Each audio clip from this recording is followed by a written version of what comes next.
spirituality, and money. All right. So, in this episode, we will talk about our body.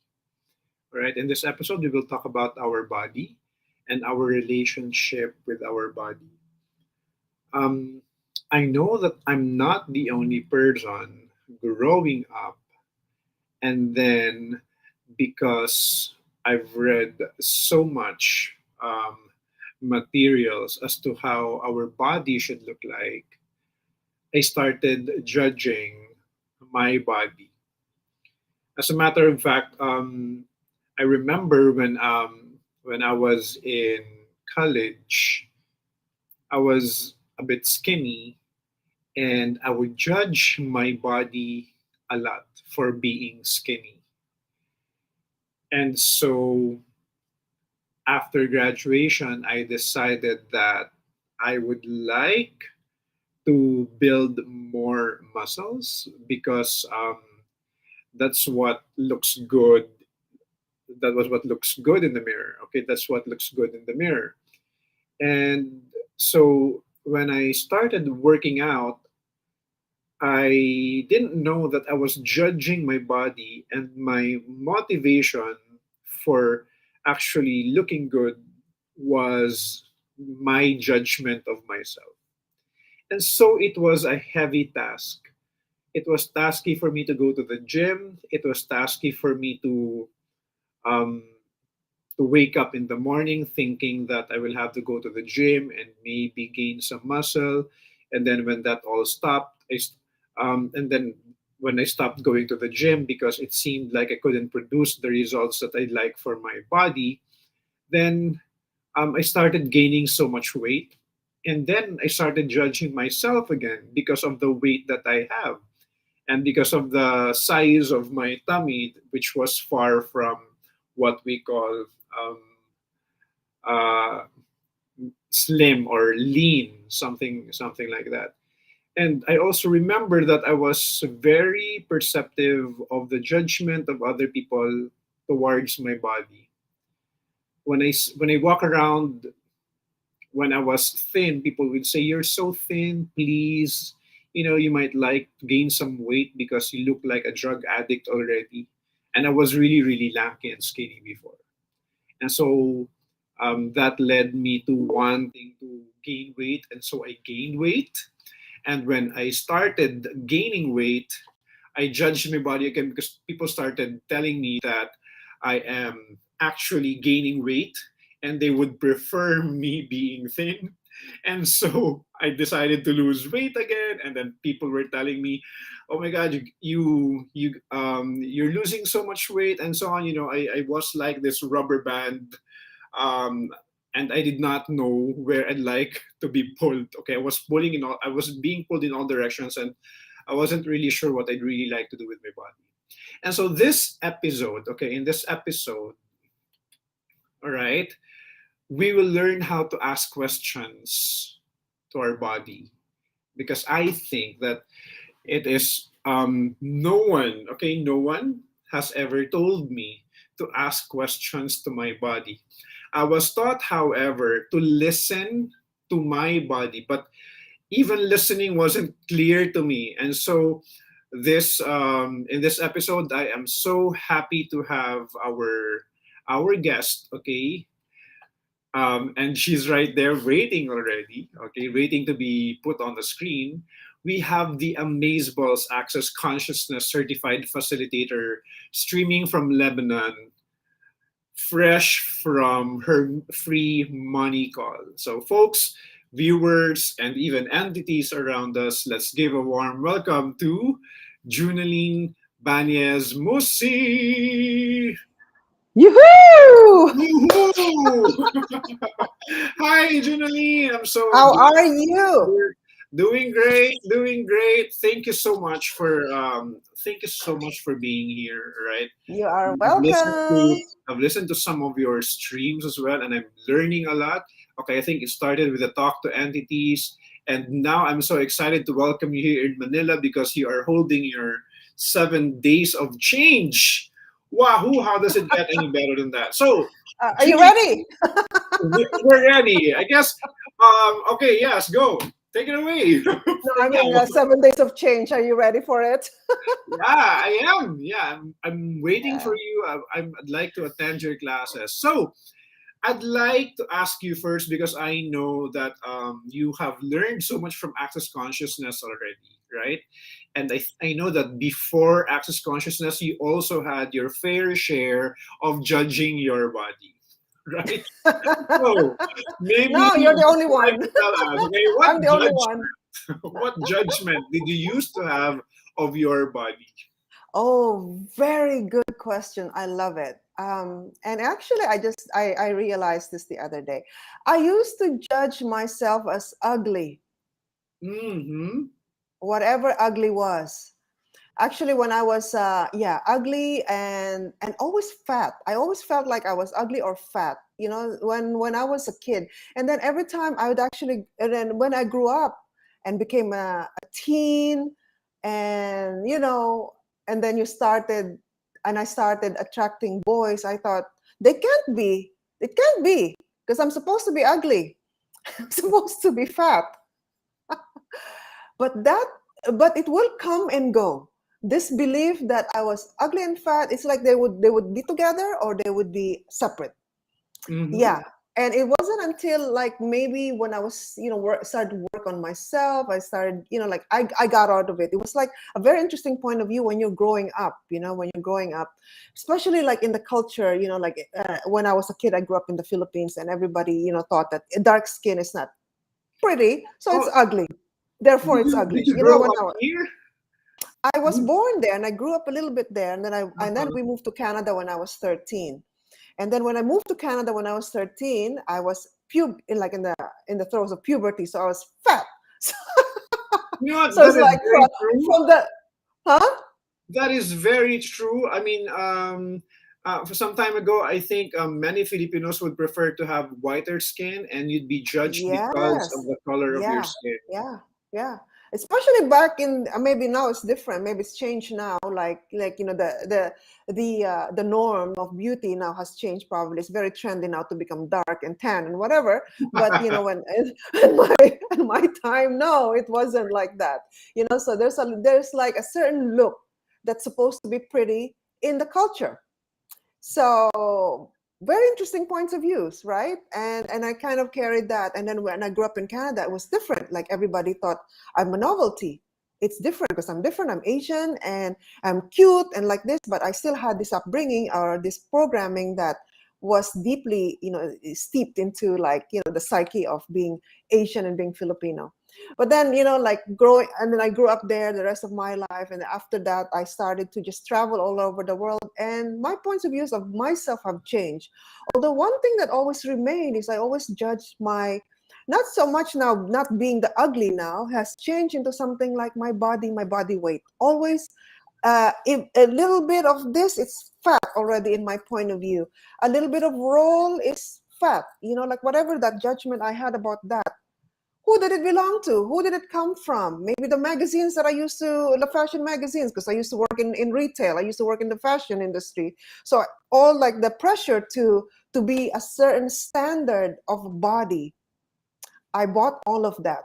I used to be in all of that pressure of what is beauty, what is the perfect body by a certain standard, especially in the fashion industry. It's like this. So, yeah, I judge myself a lot about that. And not until I actually got into working on myself, I work a lot on myself. I'm a life coach now, and I used to be a teacher and all of that. And so, like, discovering a lot of techniques, modalities, but it wasn't until really using the tools of access consciousness that has changed my point of view about my body and how I show up to the world with my body, warts and all. And that's great, because it's actually what you see. When you see your body a certain way, that's actually how you create it too. What you judge yourself, your face as, you create that. And that's what people are going to see because you create that. And that's very interesting because I know it, that a lot of people judge their looks. A lot of people Yeah. judge their looks, and I myself personally, when I was growing up, I didn't think I thought I was ugly. I know that a lot of people were telling me that I was handsome, I had expressive eyes, but it it does not get to me. it Yeah. it just does not get to me. It didn't get to me. And now, changing my view about myself, my body shape, there's just so much space available for me, where I could choose what I like my body to be, and I could co-create with it. Yeah. And actually, very interesting how like these were fixed points of views. There are also a lot of them have been like uh, many ways that we've created our body, like physically, really, is our points of views about it, and even the biomimetic mimicry that we have about other bodies. Hmm. We create that in our body, the way our mannerisms, our habits, the way we move, the way we walk, the way we So, talk. I'd like to catch that biomimetic mimicry. Would you like to tell us more about what the biomimetic mimicry is? So biomimetic mimicry is actually, it's kind of like a duplication. It's a copying of somebody else's uh, physiology or psychology. Um, what we call maybe even something like genetics. What we are Mm. calling in this reality as genetics. But a lot of this biomimetic mimicry energy happens when we are young, when we are children. What happens is when we are growing up, our first guardians, the people that we see are maybe our parents or grandparents, the first people. And because we were kids, and this is like our model, they are like our models of how to function in the world, how to be, like how to be in the world, to act in the world. So we tend to copy or mimic the behaviors, their way of thinking in order to understand them. But we're not aware of that when we're children, that we are mimicking them or we're copying them. But it's like when we're observing as children, we're really like this pure, no mind state. It's very, very pure. But like where we're watching our dad, Yeah. the way he Yeah. talks, or our mom, the way she behaves. And then later on you realize when you've grown up as an adult, when people say you look like your mom, you talk just like your dad, oh my god, you walk like your aunt, all these things in it's like a way that we did as children to pick up energetically in order to understand all these people that are around us, to understand, to put ourselves in their shoes, not knowing that of course it's as young children. Mm. But and when we grow up, it's like this is what happens, this is how we biomimetic To mimicry. what And extent? we also mimic not just the body, or not just, but also the behavior, the thought patterns, the personalities. Do we mimic their illnesses as well? Yes. Yeah. Because let me tell you a story. The first time I had a gout attack, I was, I think, around 25. I did not know what it was. All right. But only when I was told, now I remember distinctly, only when I was told that I would inherit it from my grandfather who had it then started. Interesting. It's interesting. It's really interesting. Yeah. It's also like they have concluded it. Whenever it's like a curse. Whenever somebody already projects this, or concludes, it actually happens. So, Yeah. how do we really listen to our body? Because I've heard this a lot. Okay, when I was growing up, I've heard this a lot from people around me, that for me to have a relationship with my body, to have this kind of co-creationship with my body, that I have to listen to my body. But it's until now I am puzzled as to how to listen to my body, because Yeah. I don't know how. No, Because you're listening to your mind, maybe. all right. Oh yeah, right. It could be my mind getting in the way. Yeah, well, like if you didn't use your mind, what would your body tell you? Like the first, I guess, thought or the first energy that you get when you ask something to your body. It's more like asking your body too, because your body has its own consciousness.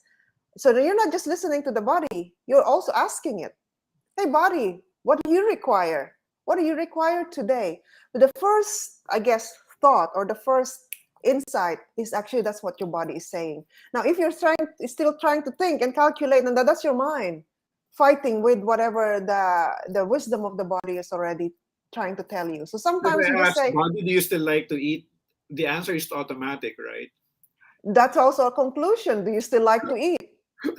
Have you assumed you've assumed that your body likes to eat? Or maybe I could ask first, body, do you like to eat? You have assumed that the body likes to eat. You All right. made So that what is the conclusion. question there? What What is? would, yeah, what would be the question there? Is like this: body, what do you require today? I like that. Body, what do you require today? Yes, because if you say, body, what would you like to eat? You have concluded and decided that your body wants to eat. Therefore, you're going to eat, because now your body is going to like, and in your mind, it's like, no, no, actually, we want, we want I asked McDonald's. you I asked you that because I had just been invited to a friend's daughter's first birthday. And Uh-huh. earlier, my question was, "Buddy, what do you like to eat?"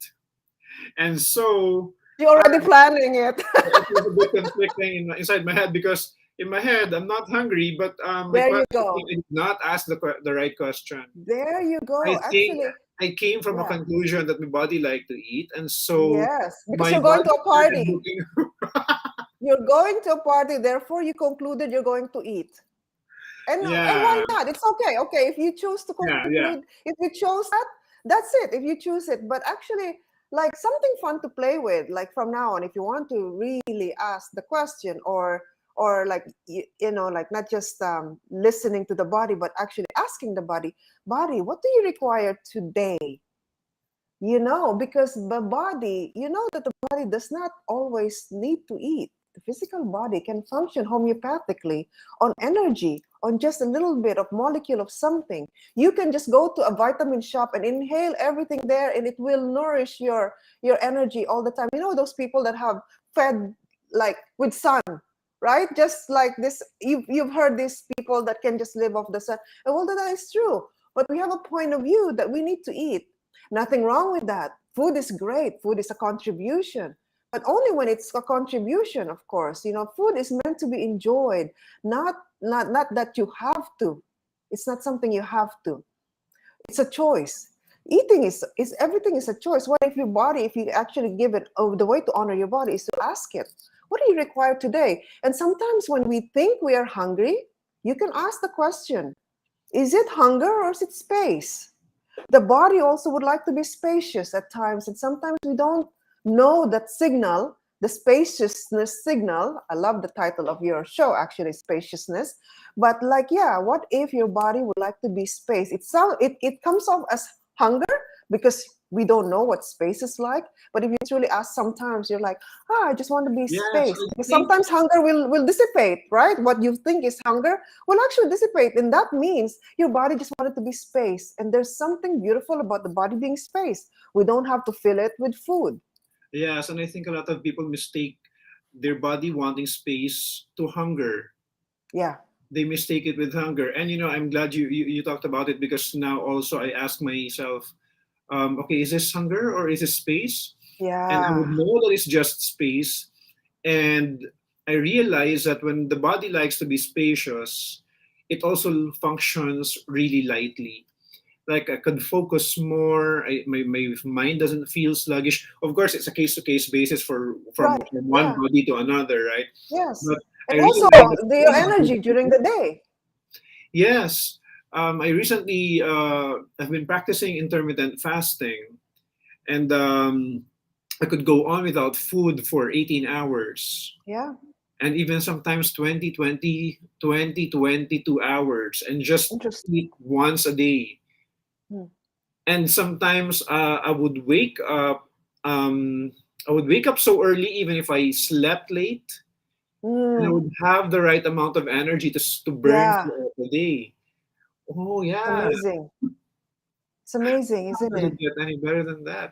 How So does it get any better than that? Now they made it trendy, intermittent fasting, but they made it really trendy now. But it's also it's a great, yeah, it's a great way of. I wouldn't. It's not for everybody, but it's also yes, one of the ways that you can like honor your body. Is like, yeah, if you're truly asking the question, does it really require food right now? No, maybe not, and that's okay. We have this point of view that we have to eat 3 meals a day, mm. or a certain, I don't know, in the Philippines, like you have to eat Oh, rice all here the time. every time. So You have to eat rice. you have your breakfast, and then you have your morning snack, and then you have lunch, and then after that you have your afternoon snack, and then you have dinner, and then after that you might like to have midnight snack. By the way, when I spoke about intermittent fasting earlier, it was because I knew that what my body likes. All right, Great. it Yeah. means that it's not a task for me. Okay, it's fun for me to do intermittent fasting. As a matter of fact, um, And your it, body likes it. and my body likes it, so Yeah. it does not necessarily apply to you. All right, so you might like to check or ask your body what it requires, because Yeah. my body requires it, and my body enjoys it because it feels much lighter. And again, one body is different to another. I mean, Exactly. no matter how much we talk about science, describing our body physiologically, our body is always different from another body. And there's so many trends about what's supposed to be a healthy body. There's so many Yeah, points of views about what is supposed to be healthy. Again, like I said, supposed to be healthy because there's a lot of trends. What is healthy, what is healthy and what is wellness. What if actually every single one of us can ask the body what it requires? And sometimes it requires whatever people are judging as Coke and chips and junk food. We only call them junk food because they are junk food in everybody's points of views. But sometimes the body does not have a point of view about it. It's our mind that have a point of view about it. In Access Consciousness, we talk about when you've got your bars, you learn in Access Bar, that a lot of the dissipate, a lot of the electrical charges dissipate when you get your Access Bars run. Now to replenish that is you have the three sources of energy: salt, sugar, water, and actually fourth is energy. So yeah. any form of salt, sugar, water, if people didn't have any point of view about it, can just replenish what the energy. That's all. That's all there is. There are salt, sugar, water, and that is just energy. And That people is make it so just energy. significant. Yeah, yeah. So So sometimes I would have a craving for Coke, and that's okay. I used to judge it. I'm like, oh my God, this is not healthy. They use it to clean the toilets. Oh my God. No. But then, it's like really, it's just the mind that's calculating everything and making it, vital, valuable, real, significant, wrong, right, and all of that. Blah, blah, blah. But no, it's okay. So I'm glad that you're talking about that, because again, in relation to our food, I think a lot of people have quite a bit of relationship with food. I even had a friend who developed I think a certain form of food phobia. Like Oh, he would be scared to eat something because he's afraid of the effect of the food in his body. did And he create so that? and yes, now I realize that he was actually the one who created it. I'm glad that he's now Yeah. okay, because he sought also professional help from different people. So my question with regard to our relationship with food is that, does it have something to do with our communion with our body? And maybe you'd like to tell us more about what it's like to be in communion with our body. Well, first of all, communion with your body is non-judgment of you. Non-judgment. Yeah. If you can have this total allowance of you, whatever your body is, like the way you look, your body shape, your body size, the supposedly pain in your body, the disease, if you didn't judge that as wrong or bad, and what if you can actually be aware that whatever that is, so like let's talk about pain, or let's talk about disease. What if all of that is actually the body's signal, or it's an awareness that our body is letting us know. It's an awareness that maybe we're refusing, and that's why sometimes it's showing up as pain. So the communion with the body is, like I'd say, it's like a oneness with your body. It's in being total allowance of you. And first of all, we discommune with the body when we hate it, when we judge it, right? Like you're totally out of it. Communion with your body is actually being an allowance of you, and noticing and acknowledging that you have a physical body, but you are not your body at the same time. You're Hmm. you're an infinite being with a body. And it's just the body that's in this reality, on this planet, that's co-creating with the planet. That's it. That's all. That the communion, if you can recognize and acknowledge that, that is communion, acknowledging it and being grateful for it. Simple. What is communion with our body? That is. Like, stop judging ourselves. Stop judging you. And actually, when we judge ourselves, it hurts the earth. It hurts all creatures. It hurts. It hurts you. Your judgment becomes this cycle of you, which actually hurts your body. So the first thing is to really, like, what would it take, to dissipate, release, eradicate all judgments that we have about our bodies, physical body, our emotional body, mental bodies, all bodies. All right. So I'd like to get back to that because you mentioned that we are not our body, right? We are not our body. Can you tell us more about the point of view that we are not our body, and how it can be helpful for us to be in communion with our body? Yeah. So a lot of us think that we are just the body, or even like, or the mind thinks we are just our body. So we function as if we are limited by life, by reality, with what our body can and cannot do. you know or at a certain age you cannot do this anymore, or you're a Mhm. man or a woman, or whatever your not just your gender, your sex, whatever it is, that you can and you cannot do that. So we base it on whatever that it's like. We've limited that body, you've limited you in what you can create, with what you thought that your body can create, only your physical body can create, and what your physical body is capable of.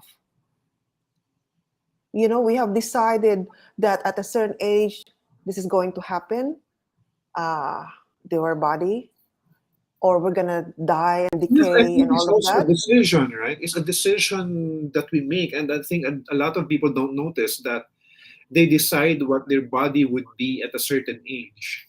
Yes.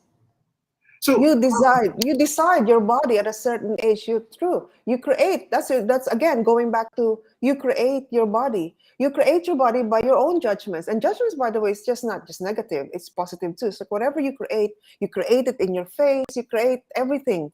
You create in your body. Whenever you decide, oh my God, I'm gonna be like my mom. It runs in our family, whatever disease that is, okay? It's illness or whatever. It runs in our family, so I'm gonna get it too.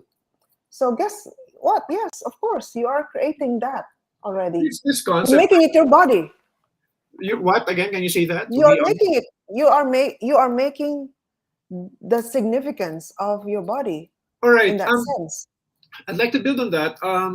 We talked about biomimetic mimicry earlier, and there's this another access consciousness concept that I've heard, which is mirror neuron. Mirror neuron. So, what is this mirror neuron about? It's actually how we reflect on behavior, isn't it? The mirror neurons, right? Hmm. It's like, it's similar to biomimetic mimicry. What do you know about it? Um, it's similar to biomimetic mimicry, and it's a way we what you call that? We copy the points of view of other people. Like if if for example at age 65 you should already be doing this, okay, because your body might, or at age 65 your body's supposed to be like this already, Mhm, so you're mhm. supposed to be planning and doing this. That's what I've heard about mirror neuron. Now I'm curious as to, It's similar, yeah. I'm curious as how do we clear this? How do we clear this from, I mean, and also biomimetic mimicry? Yeah, how do you And I clear know this? you'll talk more about this in your foundations class. By the way, we'd like to invite you to Junaline's foundation class. All right, let me just show the poster before we move to the other. Okay, but before that, yes, there you go. This coming September, is it showing September already? 22nd, yeah, September All 22nd. right, September 22nd to 26th, that will be online. So if you guys are interested to attend the foundation, Access Consciousness, the foundation class, all right, just message me so I can direct you to Junaline for this fantastic foundations class, okay? Are Yeah, you ready and to you have to be in change access bars. Yeah, your are you ready to? reality? All right. Exactly. And of course, aside from that, okay, for those who are here in the Philippines and would like to see Junaline talk about the foundations as well, okay, um, there is 7 days of change. There you go. Yes, 7 days I of, am looking forward to changing yeah, 7 days myself of with you change. guys. If you'd like to come here in Manila, if you are here in Manila, all right, so there will be November 16 to 19 foundations class and a 3-day body class, November 20 to 22. I can't Oh, wait yes. to see you. I can't wait to see you when you come. Tell us about this class and what is in store for us. I know we've talked about biomimetic mimicry, mirror neuron, community of body, and I haven't attended these classes yet. So tell us, all right? That's why I'm excited. Tell us, give us a bit of a teaser of what else we can get from this. Yes, amazing. So actually, so Access Consciousness has all these classes. The foundation is really like it's a 4-day intensive of really changing. It's a foundation of all the Access Consciousness tools and body and verbal processes and clearings. But it's not just about the body. It's not just about whatever we're talking about the body. It also covers a lot of issues like money, your Money. relationships. Yeah, we talk about the financial awareness, we talk about financial realities and how to change that. We have tools for that. We also have tools for relationships, the elements of intimacy, elements of sex in there. We talk about energy pools, how to pull and flow energies. So it's all Woo! pragmatic. We also talk about entities in the foundation class, the unseen, the spirit world. So you know what I love about this class is like a buffet. You get to learn everything and you choose what you would like to take out of it and what would contribute to you. But it is a smorgasbord. The foundation class is like a smorgasbord of every area of your life. So, in business, in money, in relationships, in sex, in love, in creativity, in the spirit world, in the energies, and in bodies. Because we also learn body processes, hands-on body processes that change. One of them is biomimetic mimicry body process in the And foundation class. I'm just so excited to share this. All right. Yeah, yeah.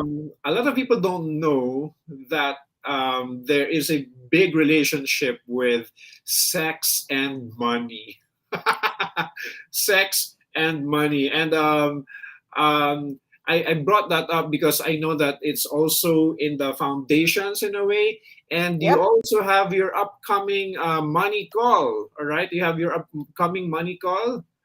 Yes, the continuation of today's money clarity calls. It's Okay, called money money. clarity call. Yeah, it's There so you go. it's called money to have and to hold. Like the promise in a marriage. So it'll be August 29 to 30, 3 p.m. Am I correct? Yes, yes, yes. Next week. So yes, to have and to hold. What if money was your lover? What What if if you could money was have, your yeah, love? what if you could have, instead of relationship, what if you could have a creationship with money? We have this love-hate relationship with money in this reality, to have it or not have it, to hold it or not to hold it, to spend it, to earn it, to save it, to waste it, to keep it, to give it away. All those points of views, conflictual universes that we have about money.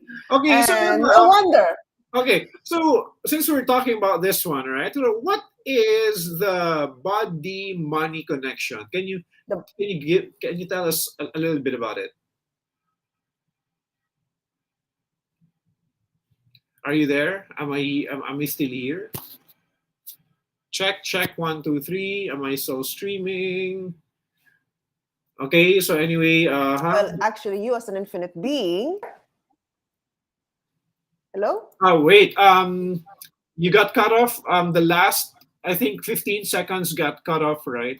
Okay. All right. Okay. Yes. That's okay. Yes, probably my connection here. Okay, so what was I saying about the body money connection? Yeah, body money connection.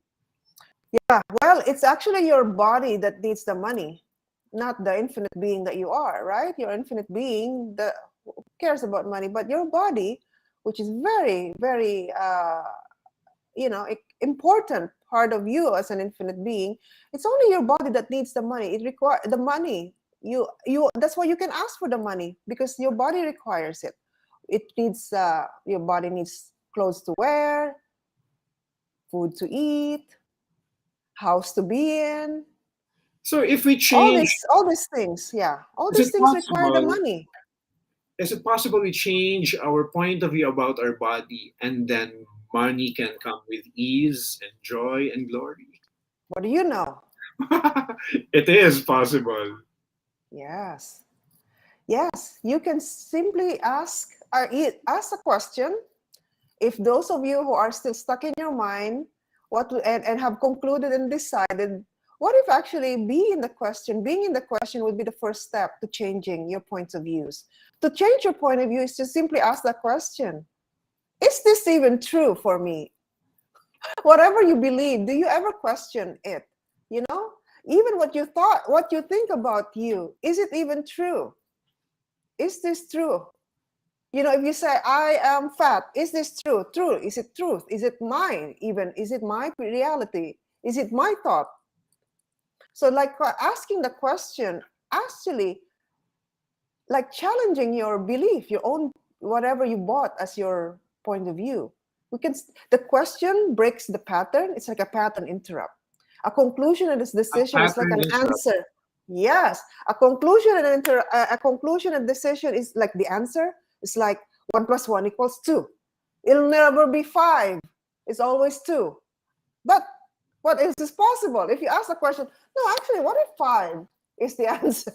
What if 1 + 1 is also 5 and 1 + 1 is also -6? You know what I mean? So it's like, what would it take to have all infinite possibilities to what you can create? And like the body, but again, it's not, you are not your body, because you are an infinite being. As an infinite being, you're capable of infinite perceiving, being, knowing, receiving, and you are an infinite being with the body that you are co-creating with and acknowledging. So and money is energy. We talked about in the last clarity calls, everybody's saying money is energy, money is energy. So yes, if money is energy, then we require all energies. If we can receive from all energies, including money. What if we receive from all energies, including money? Money is an energy. Yeah. Yeah. Wow, this has been such an insightful stream. Thank you so much, Junaline. But Thank you. This is so fun. there's another one. Um, Yes. since we're both access consciousness practitioner, and this is one of the many things that I like to have discussion about. Unconsciousness makes our body sick. Would you like to expound on this? What do you mean by unconsciousness? Unconsciousness, the when you are not aware, Mm. when you're not aware about perhaps your body, about what your body requires. Mm-hmm. So if you're not aware of what your body requires, if you're not acknowledging what your body likes or is asking of, then how much of that is you are controlling your body and punishing your body by not acknowledging it? Yeah. Hmm. And I think on top of this unconsciousness, and this is what, and I think this is what, one of the things that brought awareness to how I treat my body. This Yeah. question that was asked to me by Renee, all right, who also talked here about our relationships. That she asked this question: um, what treasure chest are you making your body? Something like that. Are you making your body a treasure chest of something, or are you making your body a trash can of something? And Whatever you make of your body of something, that's what creates it. Whether it's a yes, treasure chest or a right. trash can. Yes. So anyway, any last messages to all our viewers? Yeah, so I'm very excited. Like we talked a little bit, what you can benefit from the Access Foundation class, which is a 4-day intensive. You would have to have an Access bars as a prerequisite for that, and then you can go on to an advanced training with your body in the 3-day body class, where you actually get to learn 60 body processes, and that relate not only to your physical body, from everything beyond the body. Like one of the ways is like the biomimetic mimicry, and also the ways of like trauma, and even some ways where you're not healing in this reality and you wonder why. You will discover all some of that body processes in the 3-day body class that we will be giving. And actually, I'm very excited to have to give these classes. The 3-day body class is an advanced class, and whose bodies are looking for. It's a really a different way. Access consciousness is an invitation for you to create a new reality for yourself and for your body. So what else is possible? I'm looking forward to being in the Philippines too. What else is So possible? yeah, yes. Thank you so much for Thank you this, very June. much, Junaline. Thank you very much. All right. Okay. So once again, let's give a round of applause, virtual round of applause wherever you are. Okay, entities around us who are here. Okay, let's give a round of applause to Junaline Bañez-Moussi. Thank you so much. I know you're in Lebanon right now. How's the weather there, by the way? It's very hot. Okay. It's been raining here. It's Really? been Yeah, raining it's here. like, is it rainy season there? No, it's very hot right now. It's like it's summer. It's like in Okay. the 35 degrees Celsius, but yeah, it's so hot and humid where we live. Right. So anyway, Yeah. thank you so much, Junaline. So anyway, again, we would like to invite you to stand by for Junaline's money call class. The money call will be next week. All right. So we have another round upcoming on coming on. There you go. Okay, the clarity calls. Okay, money to have and to hold. What if money was your lover? I like the question. That will be August 29 to 30, 3 p.m. Okay, 8 p.m. here in the Philippines. And of course, we'd like to also invite you to, if you can attend the online foundation class, that will be on September. Okay, I'm showing the screen here. All right, September 22 to 26. That's online. You can reach out to me so I can connect you to Junaline, or you can message her directly how to register to this online class. And of course, my much awaited class on November. All right, much awaited class this coming November. This November will be the 7 days of change. Okay, we'll have the 7 days of change. Okay, and of course, in the 7 days of change, we will have the foundation class from November 16 to 19 and a 3-day body class November 20 to 22. So your guys are all invited. So that's it. Okay, so again, thank you for watching Spaciousness, the space of consciousness where we talk about our collective well being, mind, body, emotions, spiritual, and even money. Thank you. Bye, everyone.